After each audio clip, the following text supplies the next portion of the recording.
Once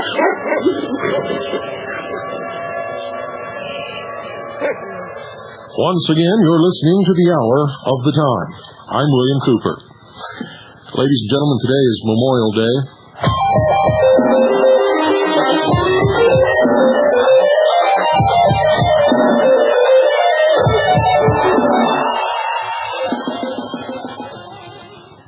I trust you all had a nice weekend. I know that for most people, Memorial Day is nothing more than just another 3-day weekend, another holiday, chance to go to the lake or to the beach, to the river, to the mountains, to the park, or just stay home, sit on the couch, watch television, maybe have a barbecue in the backyard and have some neighbors over.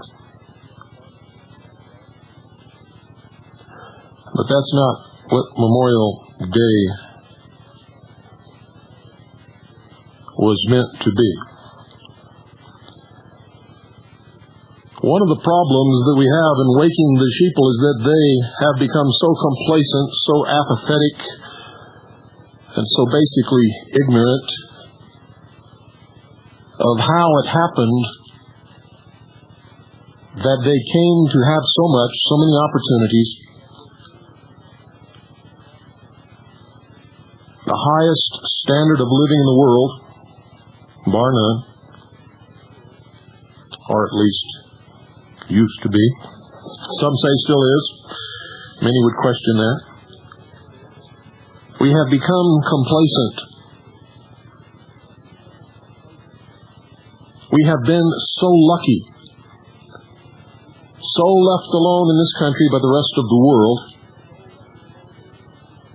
that the general feeling amongst most Americans is that nothing is going to happen here, nothing is going to happen to us, nothing is going to happen to me, nobody will ever attack us, our government will protect us from everything. If I lose my job, they'll even give me another one or train me or give me money. I mean, we've got it made here. So when you talk about sacrifice, or when you talk about remembering those who gave their lives so that we can have what we have in so many other people in other nations around the world, whom we have set free, whom we have brought out from under the yoke of some dictatorship or oppressor, or because we sent our young men and women into battle, they were able to come out of a war much sooner than they would have. Americans don't think of these things, nor do they understand the real nature of war. Nor do they understand, really, that when we send our young men off to fight in some place like Vietnam or Haiti, they are not serving their government. If they die, they did not die for Old Glory or for our freedoms. They died for other reasons, thinking and believing in their hearts all the while that their sacrifice was a noble one and was in the service of their country. Very few, myself included, when I was a young man and went off to fight a war in Vietnam, ever think about what we are doing, why we are doing it, what are the consequences going to be? No. Rather, we remember, or at least I did, and all of those that I knew, we remembered the movies with John Wayne. We remembered the heroes of World War II and Korea. Many of them were our fathers, uncles, grandfathers, great-uncles, sometimes aunts, mothers, who served also. And we remember the Veterans Day parades and the VFW and the American Legion And we remember the great speeches on television given by members of Congress commemorating those brave heroes who went off to fight the war. And we wanted to be just like them. We wanted to be just like them. We wanted to stand tall and look handsome in our uniforms. We wanted to go off and fight our war. We wanted to prove that we were men, that we could be heroes. We wanted to have the adulation of our mothers and sisters and girlfriends. We wanted someone to make movies about us. I have to tell you that was all done in the greatest of innocence and, yes, even stupidity. We were ignorant. We had been fed a lot of lies about the glory of war and the wonderful rewards of sacrifice and service to our country. I was reared in a military family, ladies and gentlemen, and I had bought the story hook, line, and sinker. Couldn't wait to leave home. In fact, I almost enlisted in the Army in Japan at a place called Camp Drake when I was 16 years old. We were living at Grant Heights then, which was a military housing center, and I went to Naramasu High School. And a friend and I decided we were going to join the Army. And we ran away from home, spent the night at a girlfriend's house at Momoti Village. The next day we headed to Camp Drake, where the guard at the gate directed us to this wooden building outside of which were these strangely, and I mean strangely, dressed young men, just a little older than we were, with no hair on their heads, this ashen white look on their face, and these incredibly baggy clothes, walking around with these little buckets, picking up cigarette butts and pieces of trash. And if we were smart, we would have taken one look at them and gone back home, but we didn't. We went inside, where we met this giant, and I mean giant, overweight, ugly, had to be the ugliest man I've ever met in my life, with half his teeth missing.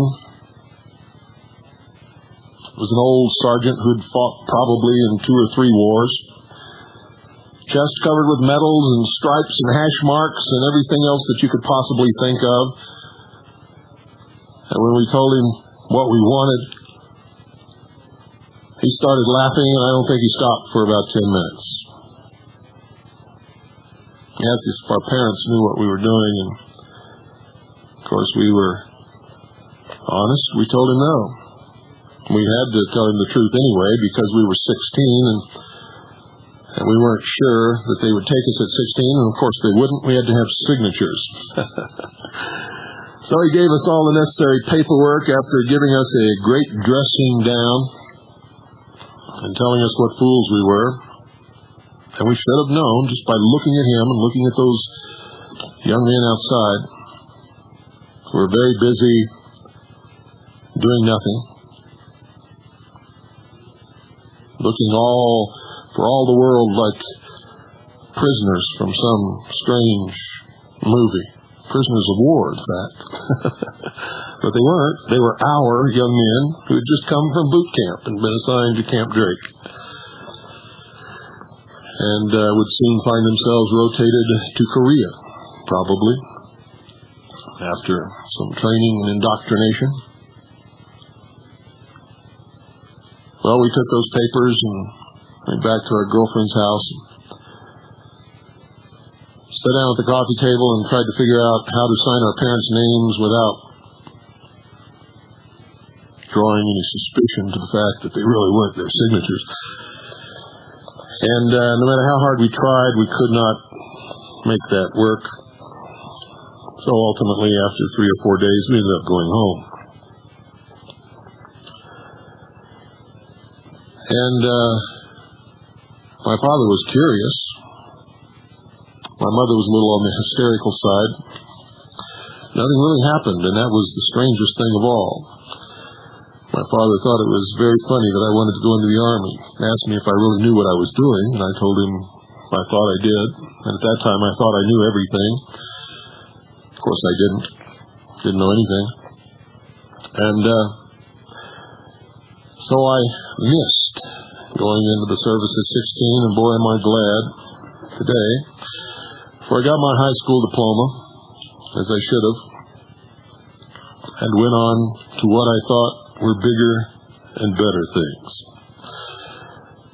Tonight we're going to try to remember all of those, ladies and gentlemen, who, whether they actually were giving their lives for their country and for freedom or not, honestly believed that they were, and went off all the while with this noble feeling in their heart that they were doing something good for this country, for their family, and all of those whom they loved, and for freedom.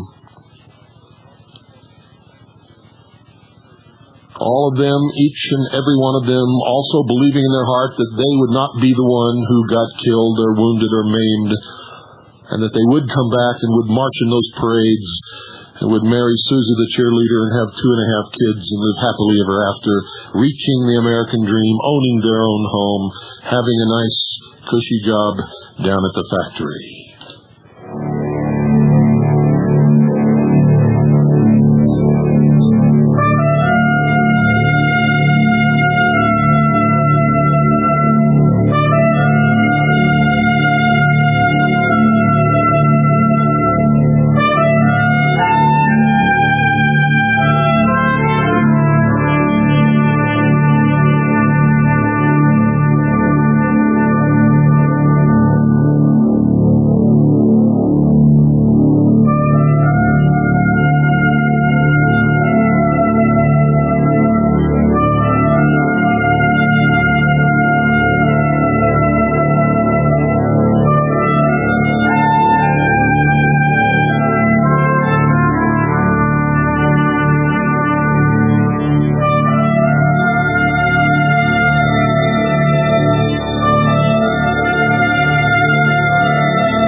Before we get into war and what it's like, and remembering those who fought in war, and don't get me wrong, folks, many of them actually did die in the service of their country and for freedom.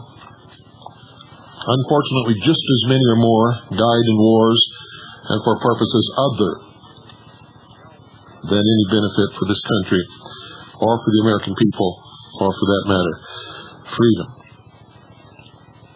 Sometimes it worked in the benefit of others, for foreign countries, and for rich men who sit on Wall Street and engineer these types of things in order to sell munitions and clothing and boats and weapons systems and many other things.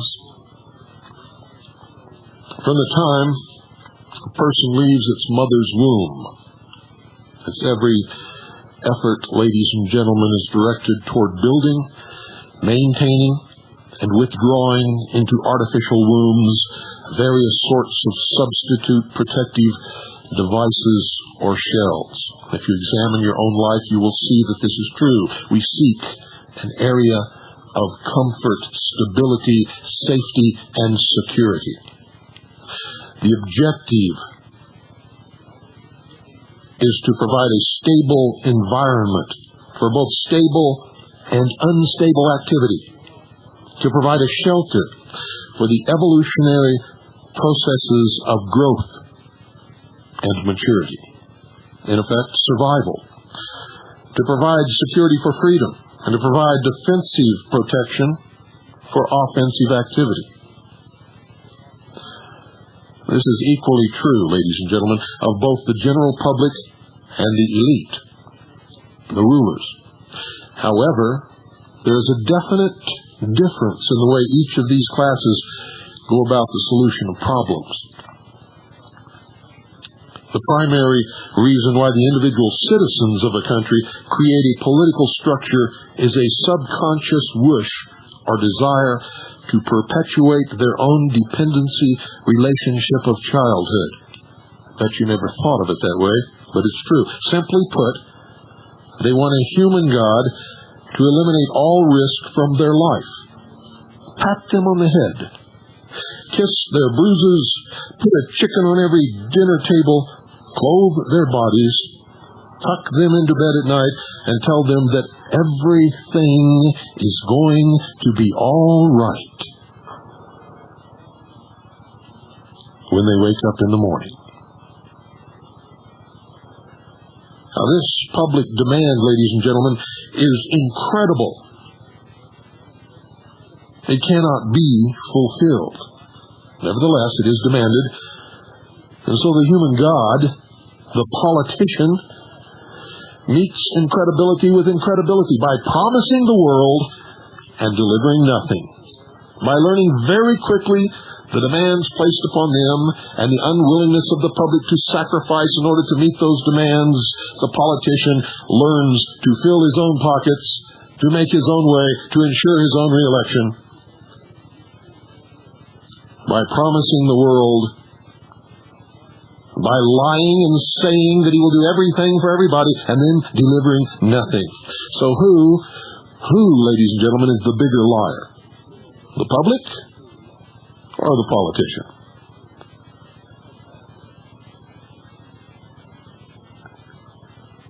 The neighborhood mafioso or the Godfather? This public behavior is surrender, born of fear, laziness, and expediency. It is the basis of the welfare state as a strategic weapon, useful against a disgusting public. It is a method of euphemistic slavery, addicting a whole economic class of people to dependency upon Big Brother.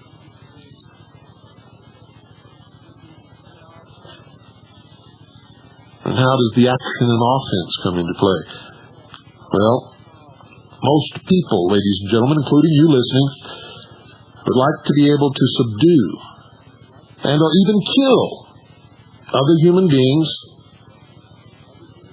which disturb their daily lives. But they do not want to have to cope with the moral and religious issues which such an overt act on their part might raise. Therefore, they assign the dirty work to others, including their own children, so as to keep the blood off their own hands. They rave about the humane treatment of animals and then sit down to a delicious hamburger from a whitewashed slaughterhouse down the street and out of sight, out of mind. But even more hypocritical, they pay taxes to finance a professional association of hitmen collectively called politicians, and then noisily complain about corruption in government. But again, most people want to be free to do things, to explore, etc. But they are afraid, ladies and gentlemen, to fail.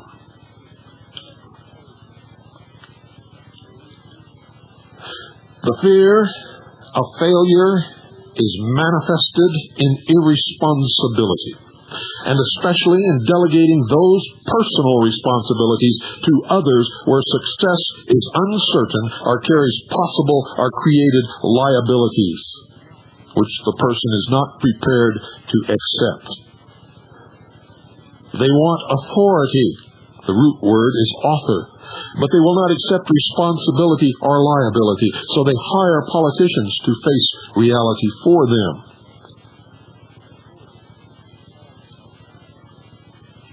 People hire politicians so that people can obtain security without having to manage it, obtain action without having to think about it, inflict theft, injury, and death upon others without having to contemplate either life or death, to avoid responsibility for their own intentions, to obtain the benefits of reality and science without exerting themselves in the discipline of facing or learning either of these things. They give the politicians the power to create and manage a war machine in order to provide for the survival of the nation womb, for the nation becomes the womb for most of the citizens within the nation, regardless of the type of government. And to prevent encroachment of anything upon the nation womb, to destroy the enemy who threatens the nation womb,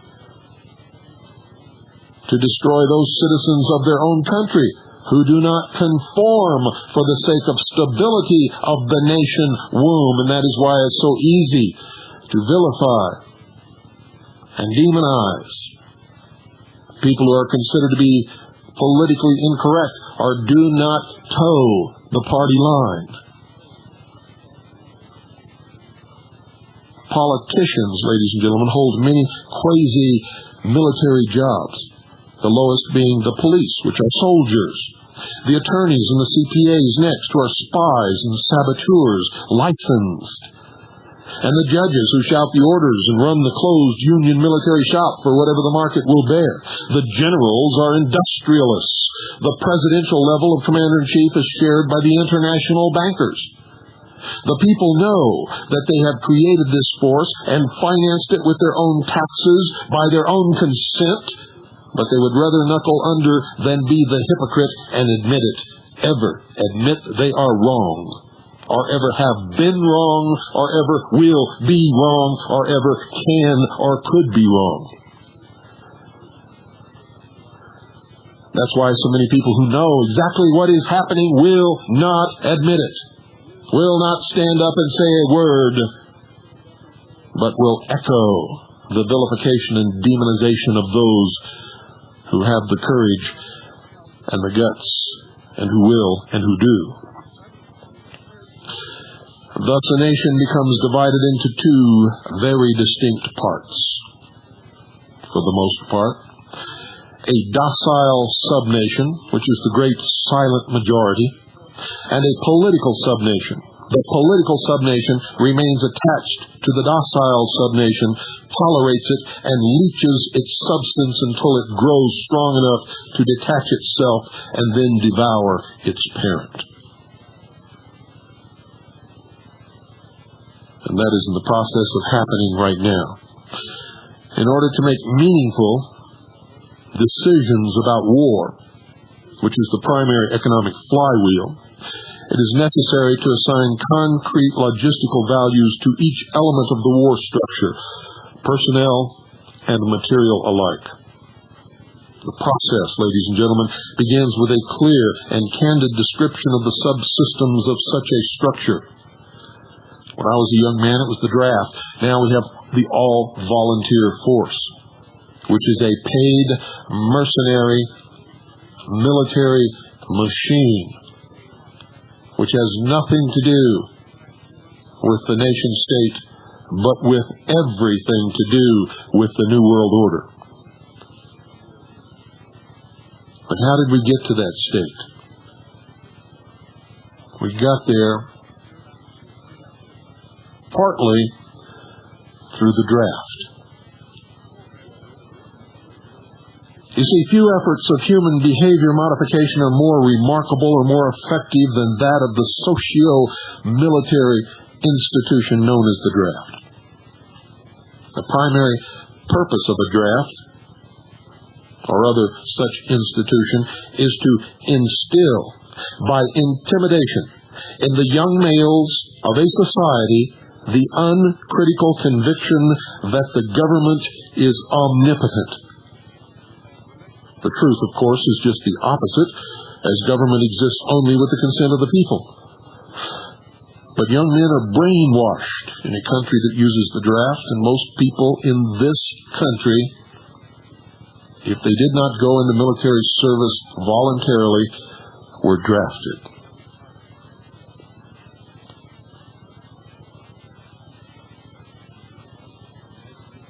The young man is soon taught that a prayer is slow to reverse what a bullet can do in an instant. Thus, a man trained in a religious environment for 18 years of his life can, by this instrument of the government, be broken down, be purged of his fantasies and delusions in a matter of mere months. And once that conviction is instilled, all else becomes easy to instill. Even more interesting is the process by which a young man's parents, who purportedly love him, can be induced to send him off to war to his death. Although the scope of this broadcast will not allow this matter to be expanded in full detail, nevertheless, a course overview is possible and can serve to reveal those factors which must be included in some numerical form in a computer analysis of social and war systems. And these systems are engineered, and these models are constructed, and patterns emerge from which the elite can determine how next to manipulate a population. Let's begin with a tentative definition of the draft. The draft, called selective service, etc., is an institution, ladies and gentlemen, of compulsory collective sacrifice and slavery, devised by the middle-aged and the elderly for the purpose of pressing the young into doing the public dirty work. And let me tell you that the draft could be reinstituted overnight, and your children could be called into service tomorrow morning. That is a fact. The draft further serves to make the youth as guilty as the elders, thus making criticism of the elders by the youth less likely. It's a generational stabilizer. It is marketed and sold to the public under the label of patriotic equals national service. Once a candid economic definition of the draft is achieved, that definition is used to outline the boundaries of a structure called a human value system. This, in turn, is translated into the terms of game theory. The value of such a slave laborer is given in a table of human values, a table broken down into categories by intellect, experience, post-service job demand, etc. And these tables are used to evaluate the tests and place a recruit to a certain category of military service from which he can never escape. Some of these categories are ordinary and can be tentatively evaluated in terms of the value of certain jobs for which a known fee exists. Some jobs are harder to value because they are unique to the demands of social subversion. For an extreme example, the value of a mother's instruction to her daughter, causing that daughter to put certain behavioral demands upon a future husband 10 or 15 years hence, thus by suppressing his resistance to a perversion of a government, making it easier for a banking cartel to buy the state of New York in, say, 20 years. And I know that's over the heads of some of you, but nevertheless, persist and listen, and you'll catch my drift. At least I hope that you will. Such a problem leans heavily upon the observations and data of wartime espionage and many types of psychological testing. But crude mathematical models, algorithms, etc. can be devised, if not to predict, at least to predetermine these events with maximum certainty.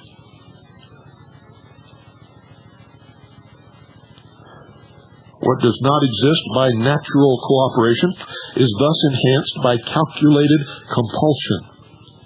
You see, human beings are machines, levers which may be grasped and turned, and there is little real difference between automating a society and automating a shoe factory.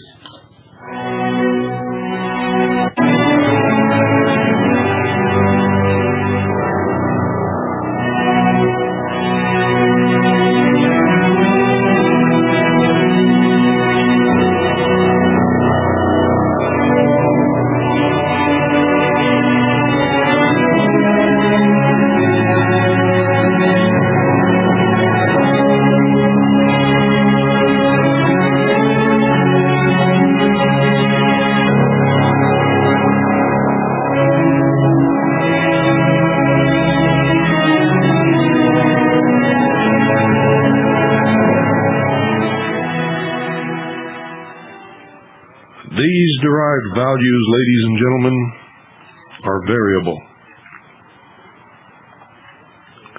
It is necessary to use a current table of human values for computer analysis.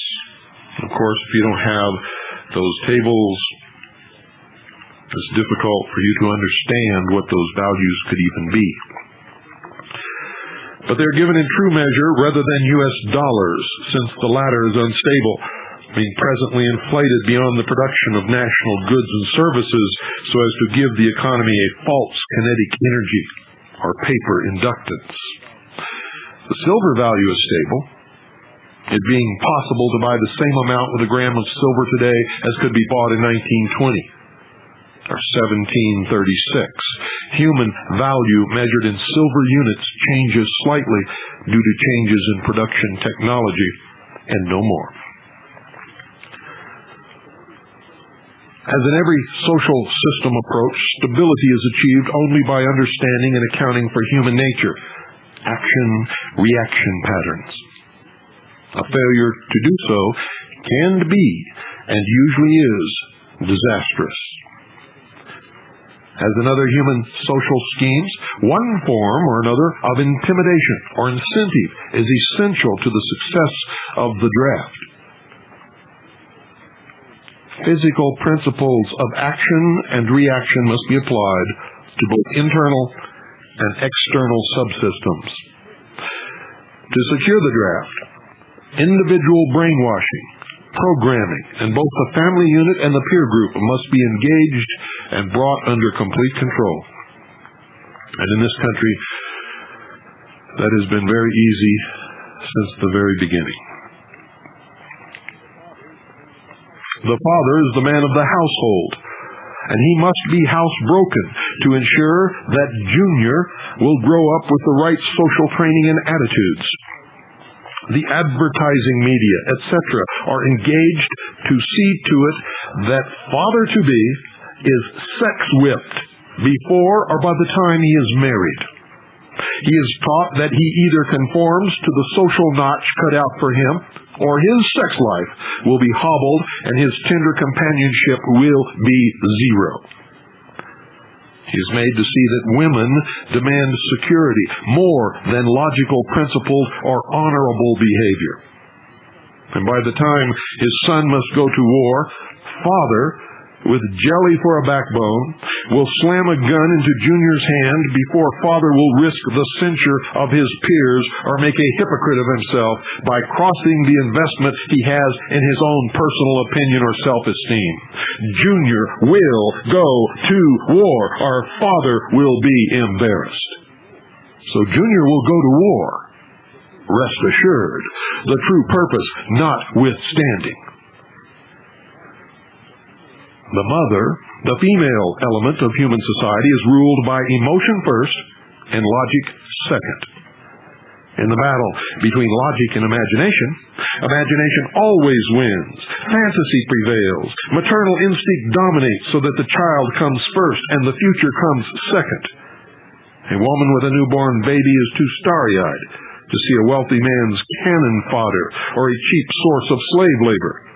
A woman must, however, be conditioned to accept the transition to reality when it comes, or sooner. And as the transition becomes more difficult to manage, the family unit must be carefully disintegrated, and state-controlled public education and state-operated child care centers must become more common and legally enforced so as to begin the detachment of the child from the mother and father at an earlier age. And the more those of us like me educate you into the true reality of the world, the quicker they must make this happen, or you will stand up and smack them down and stomp them into the dust. Inoculation of behavioral drugs such as Ritalin can speed the transition for the child and is mandatory in many schools. But there is a word of caution here. A woman's impulsive anger can override her fear. An irate woman's power must never be underestimated, and her power over a sex-whipped husband must likewise never, ever be underestimated.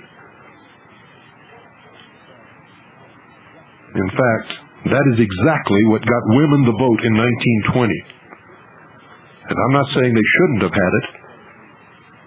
I'm just telling you how they got it.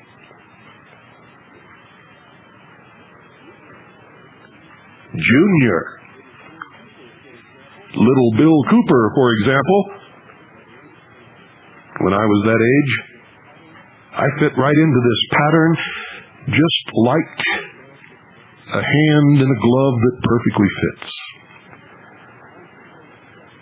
The emotional pressure for self-preservation during time of war and the self-serving attitude of the common herd that have an option to avoid the battlefield, if Junior can be persuaded to go, is all of the pressure finally necessary to propel Johnny off to war. All of these are the reasons you really sent your sons and daughters to fight in Desert Storm, have nothing to do with rescuing Kuwait or the evil demon Saddam Hussein or Iraq or George Bush or anything else. What I'm giving you tonight is reality. It is the truth. It is the real reason you patted your sons and daughters on the ass and sent them off to die in the God-forsaken desert of the Middle East, which had nothing to do with this country.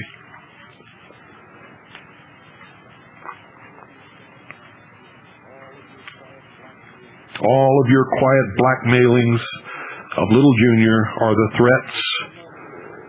No sacrifices, no friends, no glory, no girlfriends. Don't disgrace me, because if you do, don't ever come home. Am I right? And little sister? What about Junior's little sister? She is given all the good things of life by her father and taught to expect the same from her future husband, regardless of the price. And she is to demand from him what her mother demanded of her father, and so thus it is passed on from father to son and mother to daughter for generation and generation and generation and generation. What does this tell you?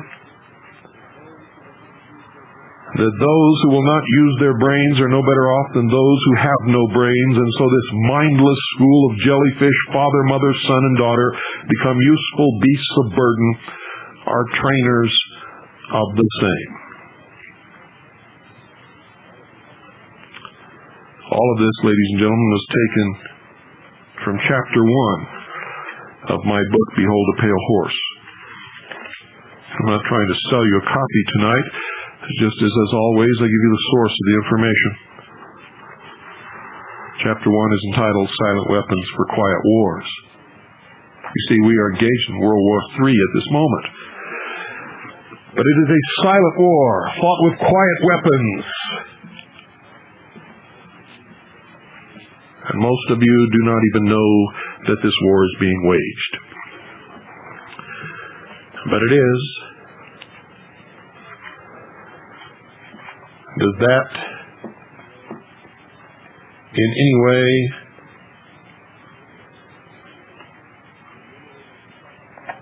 belittle the sacrifice of those who have gone out to fight these countries' wars? No, not at all. For a deed done in innocence, ladies and gentlemen, in my estimation, is a deed done in fact. And if a man honestly and truthfully believed that he was giving his life in sacrifice for the betterment of his country and for those that he loved, then in my mind, he did exactly that. And the ultimate guilt of his death, or his non-sacrifice, as the case may be, rests upon those who lied and manipulated and deceived him into doing that, including his father and mother and sister and aunts and uncles and grandfathers who all knew the truth and would not tell it to him or her. And don't forget the many men and women who have died in the history of this country truly fighting for this country, fighting for freedom, fighting for our opportunities, for our standard of living, so that we could have all of the things that we have had, so that we could be the freest country that have ever lived upon the face of this earth. The men and women who fought and died in the Revolutionary War are true heroes. Now, many of you have never fought in a war, and you've never seen a war except on television. And it is so far removed from the actuality, the reality, the terrible degradation and the misery and the pain and suffering that I'm telling you right now, no matter how well you may think you understand war, you do not, will not, and cannot ever understand it until you find yourself in the middle of one. There's nothing noble or great about war, and there are no heroes. I can assure you of that. When it gets down to the lowest common denominator in a war, that of the individual civilian trying to survive in the heat of a battle, or a soldier participating in that battle, no matter which side that soldier may find him or herself on,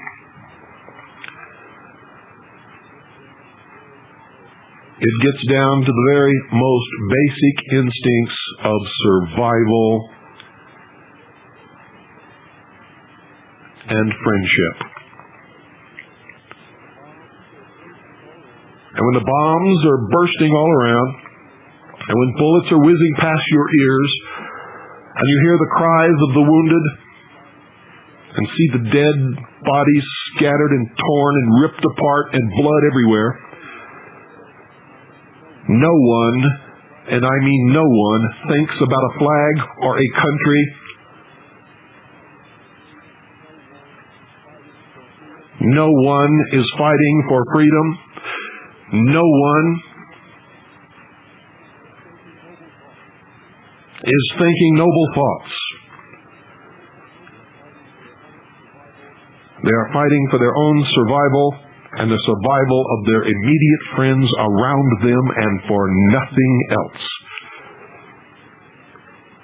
And that, for those who have fought in a war and have lived through it, as I have, and understand it, is the most sobering part of it all.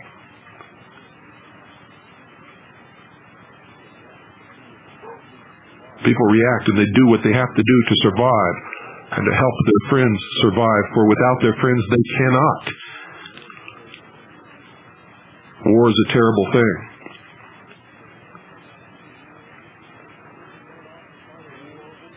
Many start off to fight a war hoping to become a hero and do great noble things, and some actually manage to do that in the heat of battle, not even understanding what happened or how it happened or why.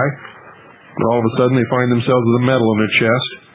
And in every single case that I've ever spoken to anyone who has ever been considered to be a hero, they can tell you quite honestly they don't even know what the fuss is all about. They did what they had to do in the heat of the moment to survive and to save those whom they loved. And when I say that, I'm not just throwing something off. When you train with other men or women, and you find out that you can do things you never dreamed that you could ever do in your entire life, and you're all stripped of your personality and identity, and your head is shaved, and you have to live together in close quarters, you form friendships, and you learn to love other human beings like you've never, ever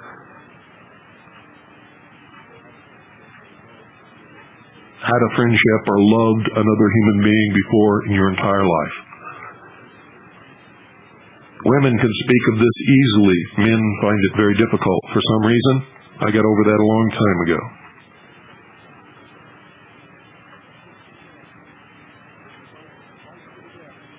And where you might fight to the death over a woman or a bottle of whiskey, you'll give your last drop of water, and you'll give even your life to save your friend in the heat of combat. And if your friend is wounded seriously or dies, you will sit down and you will cry alligator tears, and you don't care who's watching, because, to tell you quite frankly, you don't even really understand that it's happening. All you know is somebody has wrenched something out of you that was precious, and now it's gone. Men who have fought in wars, women who have experienced war or fought in wars, and yes, some women have fought just as hard and have sacrificed just as much as any man ever has. In the Civil War, at a very famous battle, a cannoneer was struck down and killed. His pregnant wife of 8 months grabbed up his equipment and served that cannon and finished fighting the battle in his stead. So don't fool yourselves. It's not just men who march off to war, and it's not just men who perform great deeds in the eyes of those who perceive it from the outside. You see, I'm sure she didn't think that she was a hero. She was trying to fulfill her husband's promise. She was trying to make up in some way for his loss. I'm sure she didn't even really give it a whole lot of thought. She just did it because it needed to be done.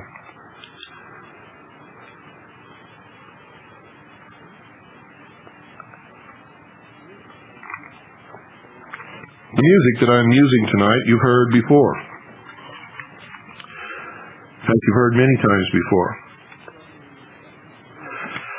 It's from the excellent movie about the combat experience and the wounding and recovery of a man named Ron Kovic.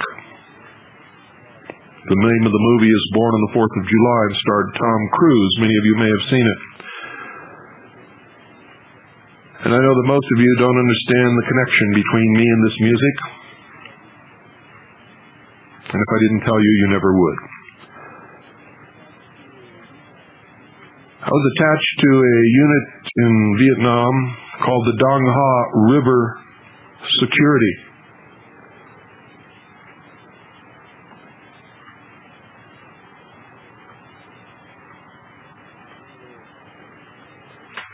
And we were stationed at a little place at the mouth of the Takan River where it met the Gulf of Tonkin, called Qua Viet.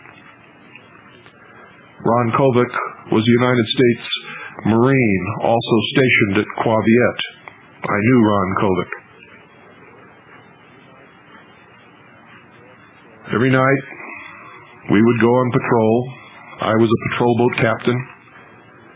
Each boat had a Marine unit assigned to it.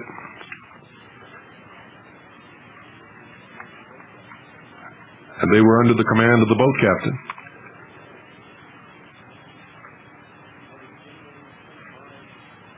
I would generally insert my Marine recon team at a place along the riverbank where I suspected enemy traffic to serve as an LP, which is a listening post, or in some cases when I thought it was warranted, when I thought the risk would be minimal to my men, as an ambush.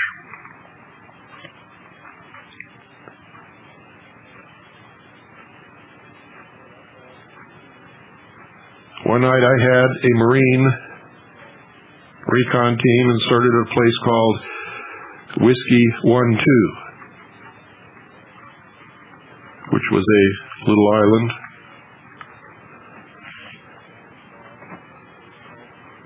Not too far from another place called Whiskey 9, which was forested, had a thick tree line, grave mounds, a rocky ridge that went way back away from the river toward the DMZ. Ron Kovic's unit was on that ridge somewhere behind that tree line, and my recon team was placed at Whiskey 1-2 as an LP. And in the middle of the night, Kovic's unit, he was not the commanding officer of that unit, he was an enlisted man, but his unit was taken under fire, ambushed. Several were killed. He was severely wounded.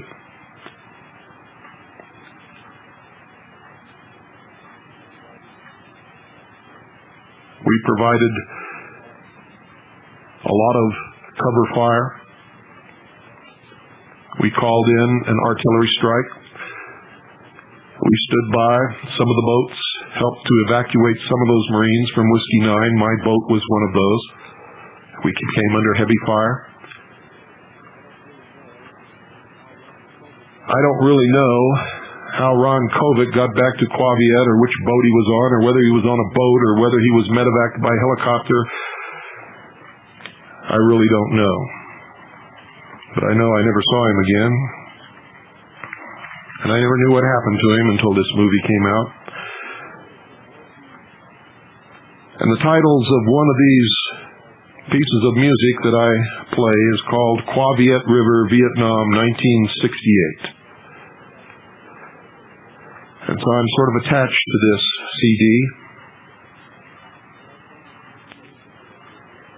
And when I play this music, I remember that river. I remember those terribly dark and lonely nights, and the flares, and the tracer rounds flying off in the distance like some weird light show.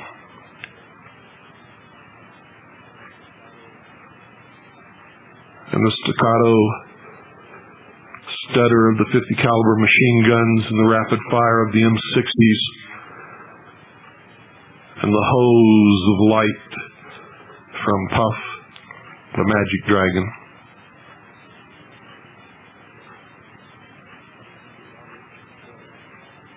And I remember Robert Barron, who was my first gunner's mate on a patrol boat in the Da Nang Harbor, who was killed when his patrol boat hit a mine on the Takan River on the Tulima Patrol not far from Quaviet. And I wonder about his family and about his parents. And I wonder about the other 4 men who were on that boat, who all died instantly. And I wonder and I think about all of the men who were wounded and disappeared.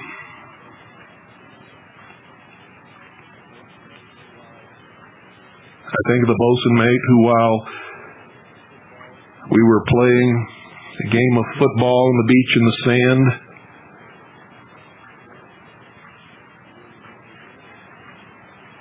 was severely wounded by the shard of a mortar shell,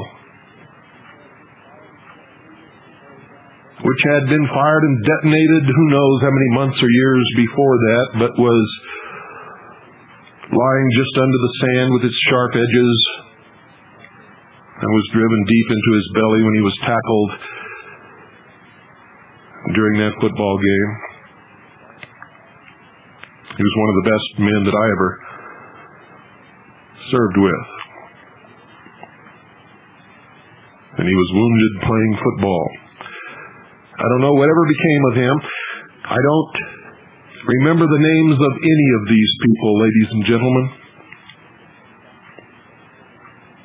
until they come back to me by some other means, like the movie Born on the 4th of July. Or because he was the only one of my crew members who ever was killed, Robert Barron. Or because he was an unmitigated coward, and when I took him on patrol with me, he laid down on the deck and refused to get up the entire night and disgraced himself in front of his men, our commanding officer, Lieutenant Smith. But all of the others are like wisps in my mind. I can see their faces. I can remember every moment that I ever spent with them. But try as I might, I cannot remember their name, because that is a defense mechanism that we all had. And when we left, we didn't want to remember, and we didn't want to know. And now that all these years have passed, I spend most of my time trying to remember and trying to know. And I know that for most of them, I never will. I hope that I've given you all some new sense of what war is all about, and what it means to march off as a young man or a young woman with this incredible spirit in your heart, wanting to serve and sacrifice and be what your fathers and mothers and grandfathers and grandmothers were, and then to experience the total and utter and terrible reality of it all.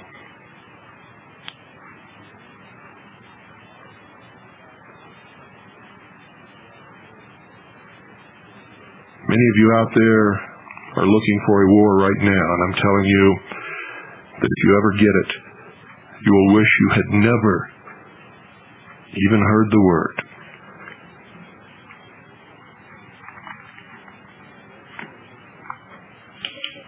Good night, ladies and gentlemen. Remember all of those who have sacrificed, no matter the consequence. For in their heart, it was real, and it was noble. And God bless you all.